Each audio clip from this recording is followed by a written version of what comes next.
As you read more and as you start looking for those major and minor supporting details, you're going to start to recognize the type of details that are available to you as an author. And from pages 131 and 132 is this list of types of support that you can use. So when you are in the pre-writing stage, when you're organizing your thoughts and ideas, and when you're brainstorming, you want to keep these types of support that you can use in mind. Okay, so let's say you want to convince your audience that every college student should be required to demonstrate competency in swimming in order to be eligible for graduation. If that's your thesis, if that's the point that you're going to make, let's look at what kind of support you can use. You can use an analogy. Okay? Every college student should be required to demonstrate competency. Okay, that's the claim. Your analogy could be knowing how to swim is like knowing how to do CPR. People learn CPR because there are times when knowing it will save a person's life. And like CPR, knowing how to swim can mean the difference between life and death. So you are making that analogous relationship between swimming and doing CPR. So you can use an analogy. You could also discuss a cause and effect. Many college students are required to take physical education. If we require that class to be swimming, students who don't know how to swim will leave college with a skill that can save their lives. So the potential life-saving effects of a mandatory swimming class should motivate the college to require such a course. So if we do this, then this will happen, a cause and effect. You could use an explanation. While many college students already know how to swim, some do not.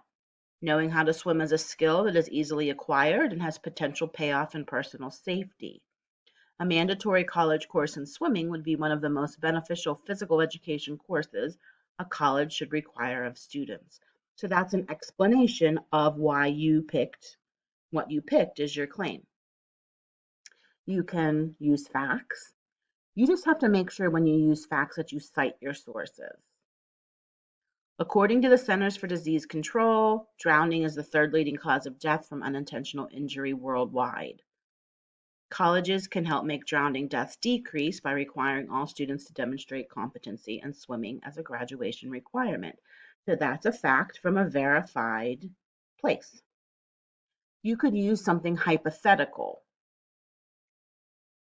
Sorry, the car alarm's going off in the background. Imagine you meet the CEO of an international coffee production company. He is impressive.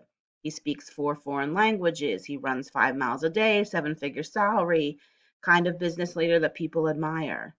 Would you be surprised if you learned this impressive man could not swim? You probably would be.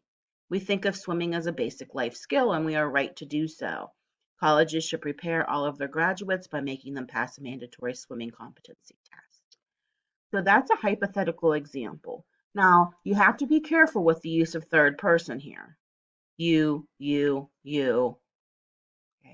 In first person, we. You want to keep your academic writing in second person. You can use a reason. One reason is that the college years may be one's best opportunity to learn to swim, and then you expand on it.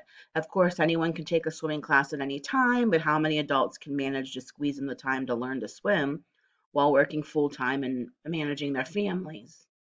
The college years provide an excellent opportunity to gain swimming competency.